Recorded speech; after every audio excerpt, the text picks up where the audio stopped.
Manikandan sir, நீங்கள் தொடக்கத்தில் ஒன்று சொன்னீங்க, இது வந்து கடலில் வந்து வீசப்பட வேண்டிய ஒரு ஜட்ஜ்மெண்ட்டு, இது கான்ஸ்டியூஷன் பெஞ்சுக்கு போனது அப்படின்னா அதுதான் நடக்கும் அப்படின்ட்டு. நான் உங்களுக்கு முதல் சுற்றிலேயே நான் குறிப்பிட்டு நான் இளங்கோவன் சார்ட்ட கூட கேட்டேன். சார், 2016 பிப்ரவரி மாதம் ஹோம் மினிஸ்ட்ரி போட்டிருக்கக்கூடிய ஒரு அஃபிஷியல் மெமரண்டத்தை அக்னாலேஜ் பண்ணியிருக்கு இந்த ஜட்ஜ்மெண்ட் மூலமாக. ஆனால் உண்மை என்னன்னா, இப்படி ஒரு மெமரண்டத்தை உள்துறை அமைச்சகம் போட்டிருக்கு அப்படிங்கிறது இதுவரை எந்த மாநில அரசாங்கத்துக்கும் கூட தெரியாதுன்னு வச்சுக்கோங்களேன்.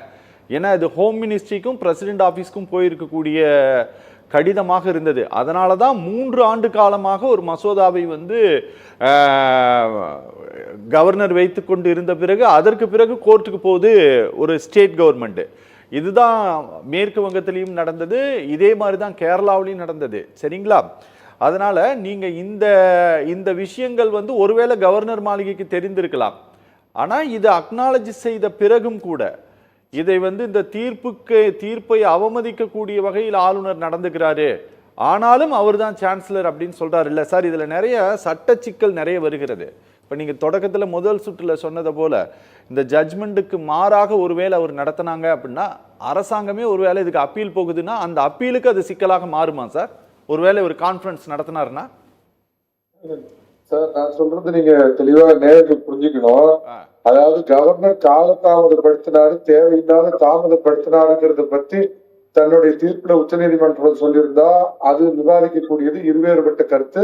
அதுல சொன்னதுல தவறு இல்லை. அதுக்கு மேல ஆர்டிகிள் 142 பயன்படுத்தி இந்த நிமிஷத்துல இருந்து அது எல்லாமே சட்டமா மாறுது அப்படின்னு பாராளுமன்றமும் சட்டமன்றமும் விவாதித்து சட்டமாக்கக்கூடிய அவங்க வேலையை பண்றதுக்கு நீங்க யார்? இதுதான் இதுல கேள்வி. அந்த வேலையை நீங்க பார்க்காதீங்க அப்படிங்கறதுதான் மாறுபடுது. அந்த அடிப்படையில தான் இது வந்து கான்ஸ்டிடியூஷன் பெஞ்சுக்கு போச்சுன்னா இந்த தீர்ப்பு. இது ஒரு ஸ்டேட் கவர்மெண்ட் நிறைவேற்றிய சட்டம். இந்த வழக்கு நடந்து கொண்டிருந்த காலகட்டத்தில் கூட ஆளுநர் மாளிகை நேர்மையாக நடக்கவில்லை அப்படிங்கிறது இந்த தீர்ப்பில் குறிப்பிடப்பட்டிருக்கக்கூடிய விஷயம். சட்டமானதற்கு அங்கீகாரத்தை தான் கொடுத்திருக்கிறாங்களே தவிர அவங்களே அதை சட்டமாக்கல. இல்ல இல்ல சார், சட்டமானதை அவங்க அங்கீகரித்திருக்கிறார்கள், அவ்வளவுதான்.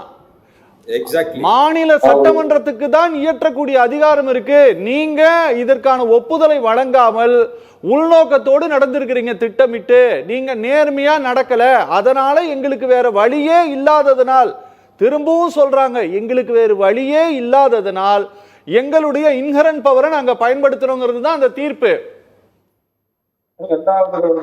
மொத்தமா நீங்க பேசிட்டீங்கன்னு ஆரம்பிக்கவே இல்லை. நான் சொல்றேன், அவங்க எப்படி ஒரு வேலை தீர்ப்பு கொடுத்திருக்கலாம்னா, இந்த கால தாமதம் தவறு, தமிழ்நாடு சட்டமன்றம் உடனடியா திரும்ப கூடி இந்த 10 சட்டத்தையும் திரும்ப கவர்னருக்கு அனுப்புங்க, கவர்னர் அதை பின்பற்றி நடக்க வேணும்னு அவர் சொல்லிருக்கலாமோ ஒழிய, இந்த நிமிஷத்துல இருந்து நீங்க அதனால வேற வழியே இல்லை அப்படின்னு பாராளுமன்றமும் சட்டமன்றமும் செய்யக்கூடிய வேலையை நீதிமன்றம் பண்ணக்கூடாதுன்னு நான் சொல்ற பாயிண்ட் புரிஞ்சுக்க. உங்களுக்கு புரியும், புரிஞ்சுக்கிட்டு நீங்க அப்படி கேக்குறீங்க. ரெண்டாவது, கவர்னர் அந்த மாதிரி இந்த நேரத்துல ஒரு கூட்டம் கூட்டுறது தவிர்க்கணும். அது தேவையில்லாத வேலை. அரசியல்வாதி ஸ்டாலின் அரசியல் பண்றதுக்கு நான் சொன்ன மாதிரி உணர்வு, மொழி உணர்வு, அந்த உணர்வு, இந்த உணர்வுன்னு ஆரம்பிப்பார். நீங்க அரசியல்வாதி இல்லை, நீங்க கண்ணியமானவர். அரசியல்வாதி ஸ்டாலினுக்கும் உங்களுக்கும் வித்தியாசம் இருக்குது. என்றாலும் ஒரு கவர்னர், அதாவது தேர்ந்தெடுக்கப்பட்ட அப்படிம்பாங்க, நீதிபதிகளை தேர்ந்தெடுக்கிறாங்களா? அவங்களும் அப்பாயிண்டட் தான். அப்பாயிண்டடோ தேர்ந்தெடுக்கப்பட்டதோ இல்ல மக்களால் ஜனநாயக முறைக்கு தேர்ந்தெடுக்கப்பட்டதோ அவங்க வரைமுறை இருக்குது. Is a constitution authority.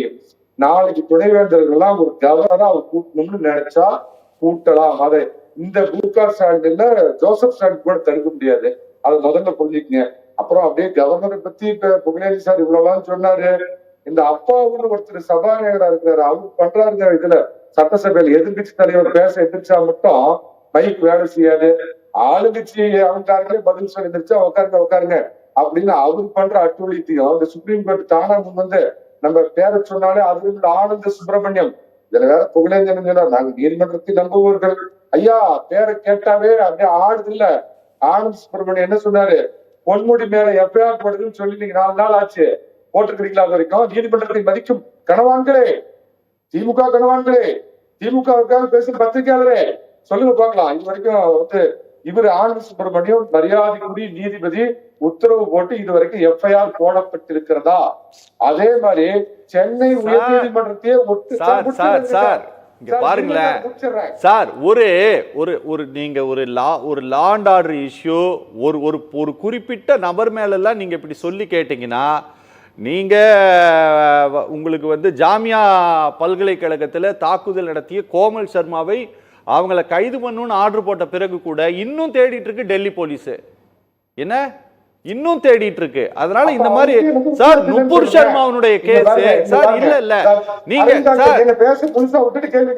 Sir இல்ல சார் நீங்க சப்ஜெக்ட்டுக்கு தேவையில்லாதது நீங்க உங்களுக்கு திமுக பிடிக்கலங்கிறதுக்காக சார் இந்த சப்ஜெக்ட்டுக்கு நீங்க வாங்க சார். தானா முன் வந்து எஃப்ஐஆர் போடுங்கன்னு சொல்லியிருக்கிறார். நீதிமன்றத்தை மதிக்கக்கூடிய திமுக நான் பிஜேபி காரமாக தான் நானும் மதிக்க மாட்டேன்னு சொன்னேன். இல்ல நாங்க நீதிமன்றத்தை தலைவணங்கு எப்படி மதிக்கிறோம் அப்படின்னா எஃப்ஐஆர் போடு. உனக்கு சட்டம் பிஜேபி காரமாக மட்டும் இருக்குதா? ரெண்டாவது, சென்னை உயர் நீதிமன்றத்து மேலேயே எங்களுக்கு ஒட்டுமொத்தமா நம்பிக்கை இல்ல. டாஸ்மாக் வழக்கு வேற மாநிலத்துக்கு மாத்திர போய் உச்ச நீதிமன்றத்துல ஓங்கி குட்டு வாங்கிட்டு வந்தீங்களா? அப்ப தெரியலையா உங்களுக்கு? இவங்க நீதிமன்றத்தை இவங்க மதிக்கிறவங்களா? நான் ஏற்கனவே சொன்ன மாதிரி உச்ச நீதிமன்றமா உச்சிக்கு நீதிமன்றமா வாங்கப்பட்ட தீர்ப்பா வழங்கப்பட்ட தீர்ப்பான்னு சாதி இது அடிச்சு எல்லாத்தையும் இது பண்ற ரெண்டாவது ஒண்ணே ஒண்ணு சொல்லிடுவாங்க. மறைமுகமாக பிரிவினை பேசும் திமுகவிற்கு தேசபக்தி கொண்ட ஆளுநர் ஆர்.என்.ரவி இருப்பார். நீங்க தேசபக்தியில என்னன்னு வேலை கேட்கக்கூடியவங்க சார். உங்களுக்கு தேசபக்திக்கு என்ன சம்பந்தம் இருக்கு? தேசபக்தி உங்களுக்கு ஏது? அவருக்கு கிடையாது. கொஞ்சம் அமைதியா இருங்க சார். புகழேந்தி சார் அவர் பேசி முடிச்சுட்டு அவர் கிளம்புறாரு. அவர் இன்னொரு டிவிக்கு கொஞ்சம் சார். சீனாக்காரன் கூட கை கோத்து கொண்டாடிட்டு இருக்காங்க. சைனாக்காரன் கூட இங்க வந்து கதை பேசுறாங்க.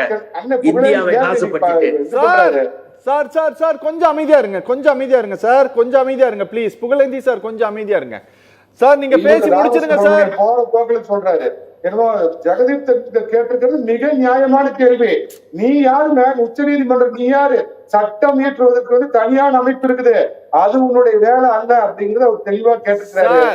அதாவது ஷாவை கண்டால் எனக்கு பயம் இல்லை அப்படின்னாரு. ஒன்னே ஒண்ணு முடிச்சிடுறேங்க. அன்னைக்கு கே ஷா பேர் சொன்னாரு. அதுதான் அவங்க ஆட்சியை கிடைச்சவரு. இன்னைக்கு அமித்ஷா 2026 பழனிசாமியோட சேர்ந்து உங்க ஆட்சியை வீட்டுக்கு அனுப்ப போற ஷா. 2 ஷா. ஒரு ஷாவால உங்க அப்பா ஆட்சி போச்சு, இன்னொரு ஷாவால உங்க ஆட்சி போகும்.